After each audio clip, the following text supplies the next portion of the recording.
This is the 612 TR Teppista. This was a Ferrari 612 Scaglietti, but a company called S Club LA decided to, well, do something to it. So here it is, and there are a few things about it that are actually little interesting. So I don't really fully hate the car, but it's still engineered well, but done very distastefully. So you have a very big carbon fiber front splitter with a red line across it. It's nice, and I don't know why they made the Ferrari logo in golden color, but you can see the radiator behind it, and you can see part of the suspension as well. The headlights, I don't know, they look weird, and the glass cover, that's fine, but the bulb in the inside just looks weird. Then you have vents that you'll find in old school racing cars. Small vent here, and here on the inside you can see the S Club LA logo. So they've kept the engine the same, but they've made a few changes. They've gold plated the exposed parts of the engine, and you can see it says 612 TR 5.7 liter V12 Teppista S Club. They've still kept the original 5.7 liter V12 engine that made 540 horsepower, but now with a new aerodynamic and lighter body, I think this car is going to be much faster. So the Scaglietti was a 2+2, so now there are no rear seats, no doors, and no roof, so this car is much lower. I think it should perform much better now. So you have vents here made of carbon fiber, locks for the engine bay, and of course a glass cover where you can see the engine. It reminds me of the 250 TR racing car that I saw some time back.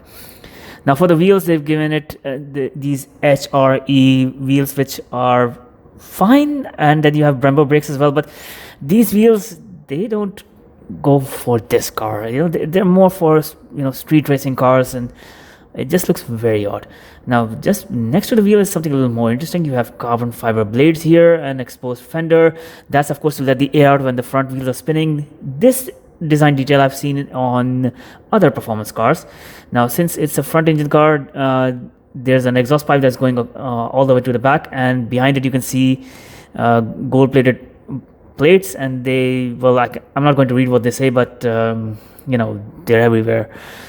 And then all the exhaust pipes comes all the way here, and that's just behind the doors. So now it's a two-seater speedster car without a proper roof. And they've kept the original Ferrari logo made out of carbon fiber, and look at how beautiful that looks. And an old school turning signal. You have some carbon fiber around the small windscreen.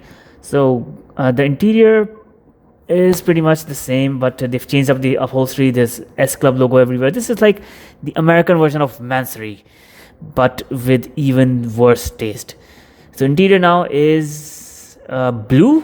There's the vents, the steering wheel, everything. The dash is everything same. The climate controls are also same, but instead of having an AC vent here, they've replaced it with speakers. So I guess three. You don't really need any air conditioning in this car because it's all roofless. The seats again don't have any headrest because they will affect the aerodynamics. Then the back is pretty much flat to keep it as aerodynamic as possible. I'm guessing there's some storage area here. And coming to the rear wheels, again it's HRE.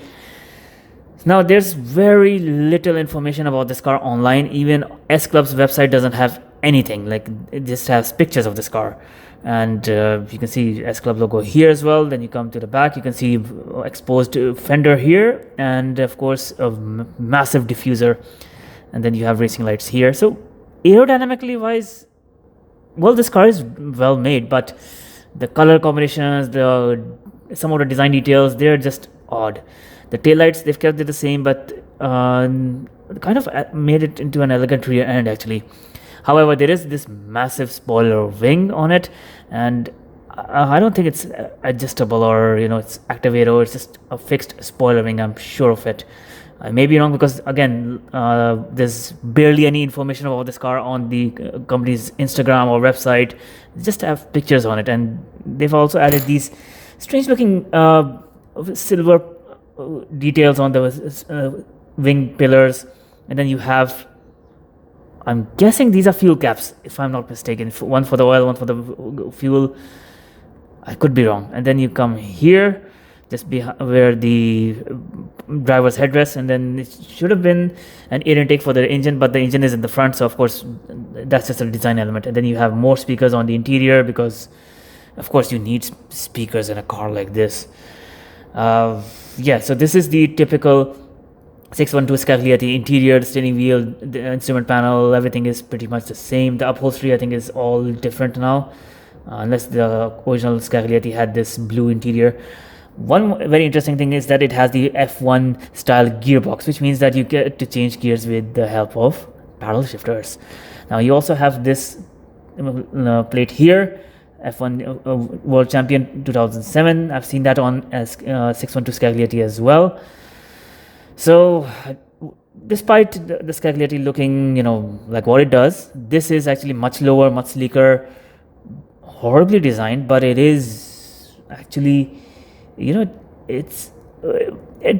could have been far worse. But since I'm here, let me show you what a Ferrari or McLaren looks like. So here you have a McLaren Senna, and you can see the rear wing, the design, how the arms basically hold up the wing from above. That's how they look like, very similar to the one on the Teppista. Then you have two Ferrari Monzas here, SP1s, and you can see how sleek they are and how elegantly they're designed. Monza SC1 and SP2 are basically modern day classic cars, and they are absolutely breathtakingly beautiful to look at. The Elva and the Aston Martin V12 Speedster, they're good, but they're not as beautiful as the Monza. So the McLaren Senna also has a very big wing here to let the air out, just like on the Teppista. So you get a car with multiple car personalities. So I'm here at People of Fate Motors, and they have an amazing collection of cars. So you have 911 Spiders, 2 Aston Martin Valkyries, AMG 1, this DBS 770 Ultimate, some couple of McLarens in the back, and then you have a few other cars here next to the Teppista. Those are also interesting. They look like Mercedes SL300s, but they are not Mercedes SL300. That white one is actually a Tesla Model 3 with a new fiberglass body, and the other one is, I think, based on the Mercedes SLK, if I'm not mistaken. Again, very little information about any car on their website. So let me know in the comments, what do you think about this car? Because this car is odd, and I like it and I don't like it at the same time. And this one, looks wise, it's very interesting with the white fenders, and kind of looks like a little hot rod based on a classic car with a horribly colored interior. You can see the Tesla parts there.